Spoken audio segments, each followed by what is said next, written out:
এখন থেকে একটা কিতাব পড়বেন, সেই কিতাব পড়া শেষ হইলে তারপর বাকি কিতাব শুরু করবেন। সেই কিতাবের নাম কি? আল্লাহ তাআলা আমাদেরকে মঞ্জুর করে নিন।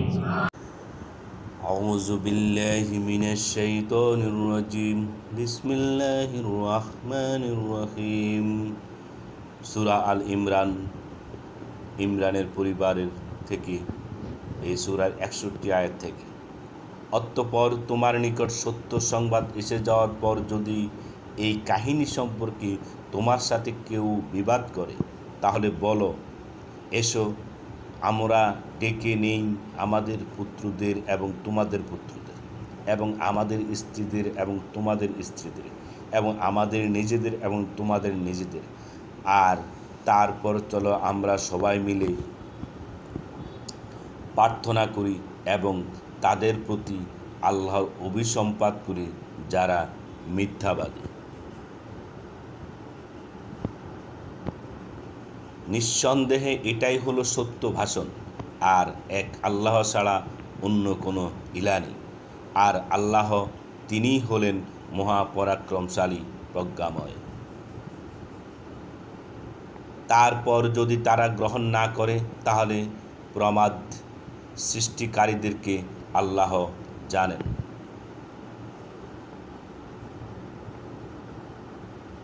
বলুন, হে আহলে কিতাবগণ, একটি বিষয়ের দিকে আসো যা আমাদের মধ্যে ও তোমাদের মধ্যে সমান, যে আমরা আল্লাহ ছাড়া অন্য কারো ইবাদত করব না, তার সাথে কোনো শরীক সাব্যস্ত করব না, এবং একমাত্র আল্লাহকে ছাড়া কাউকে পালনকর্তা বানাবো না। তারপর যদি তারা স্বীকার না করে, তাহলে বলে দাও, সাক্ষী থাকো, আমরা তো অনুগত। হে আহলে কিতাবগণ, কেন তোমরা ইব্রাহিমের বিষয়ে বাদানুবাদ করো, অথচ তাওরাত ও ইনজিলে তারপরেই নাজিল হয়েছে? তোমরা কি বুঝো না?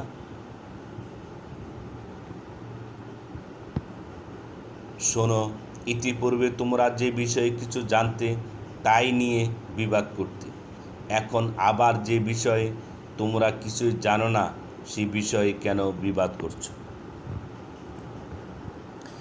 ইব্রাহিম ইহুদি ছিলেন না এবং নাসারাও ছিলেন না, কিন্তু তিনি ছিলেন হানিফ, অর্থাৎ সব মিথ্যা ধর্মের প্রতি বিমুখ এবং আত্মসমর্পণকারী, এবং তিনি মুশরিক ছিলেন না।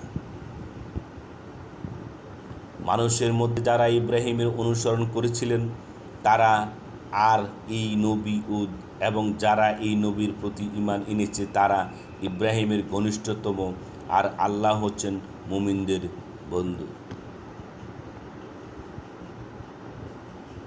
কোনো আহলে কিতাবের আকাঙ্ক্ষা যাতে তোমাদের গোমরাহ করতে পারে, কিন্তু তারা নিজেদের ছাড়া অন্য কাউকে গোমরাহ করে না, অথচ তারা বুঝতে পারে না।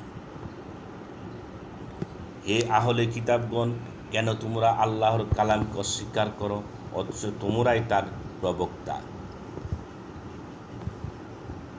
হে আহলে কিতাবগণ, কেন তোমরা সত্যকে মিথ্যার সাথে সংমিশ্রণ করছো এবং সত্যকে গোপন করছো, অথচ তোমরা তা জানো?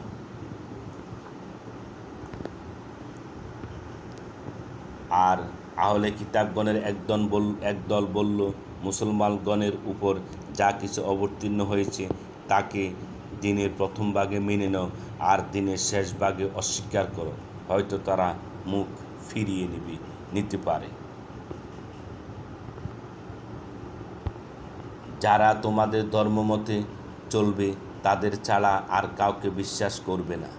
বলে দিন, নিঃসন্দেহে হেদায়েত সেটাই যে হেদায়েত আল্লাহ করেন, আর এসব কিছুই এর জন্য যে তোমরা যা লাভ করেছিলে তা অন্য কেউ কেন প্রাপ্ত হবে, কিন্তু তোমাদের পালনকর্তার সামনে তোমাদের উপর তারা কেন প্রবল হয়ে যাবে?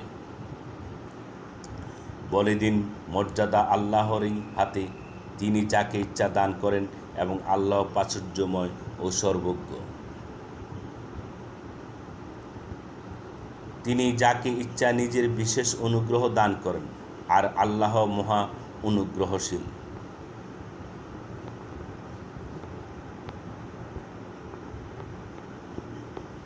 কোনো আহলে কিতাব এমনও রয়েছে, তোমরা যদি তাদের কাছে বহু ধন সম্পদ আমানত রাখো তাহলেও তা তোমাদের যথারীতি পরিশোধ করবে। আর তোমাদের মধ্যে অনেক এমনও রয়েছে যারা একটি দিনার গচ্ছিত রাখলেও ফেরত দেবে না, যে পর্যন্ত না তুমি তার মাথার উপর দাঁড়াতে পারবে। এটা এজন্য যে তারা বলে রেখেছে যে উম্মিদের অধিকার বিনষ্ট করাতে আমাদের কোনো পাপ নেই, আর তারা আল্লাহর সম্পর্কে জেনে শুনেই মিথ্যা বলে। যে লোক নিজ প্রতিজ্ঞা পূর্ণ করবে এবং পরহেজগার হবে, অবশ্যই আল্লাহ পরহেজগারদেরকে ভালোবাসেন। যারা আল্লাহর নামে কৃত অঙ্গীকার এবং প্রতিজ্ঞা সামান্য মূল্যে বিক্রয় করে, আখিরাতে তাদের কোনো অংশ নেই, আর তাদের সাথে কিয়ামতের দিন আল্লাহ কথা বলবেন না, তাদের প্রতি করুণার দৃষ্টিও দেবেন না, আর তাদেরকে পরিশুদ্ধও করবেন না। বস্তুত তাদের জন্য রয়েছে যন্ত্রণাদায়ক আযাব।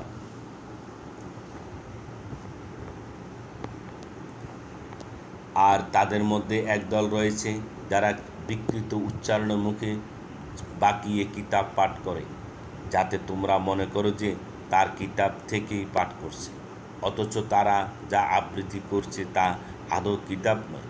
এবং তারা বলে যে এসব কথা আল্লাহর তরফ থেকে আগত, অথচ এসব আল্লাহর তরফ থেকে প্রেরিত নয়। তারা বলে যে এটি আল্লাহর কথা, অথচ এসব আল্লাহর কথা নয়, আর তারা জেনে শুনে আল্লাহর প্রতি মিথ্যা আরোপ করে।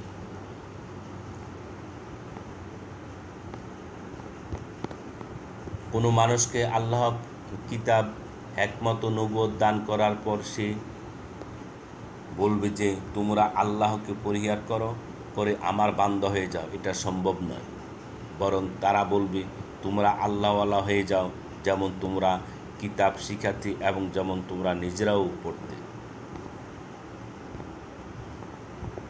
তাছাড়া তোমাদেরকে একথা বলাও সম্ভব নয় যে তোমরা ফেরেশতা ও নবীগণকে নিজেদের পালনকর্তা সাব্যস্ত করে নাও। তোমাদের মুসলমান হবার পর তারা কি তোমাদেরকে কুফরি শেখাবে? ধন্যবাদ সবাইকে। আসসালামু আলাইকুম রাহমাতুল্লাহ।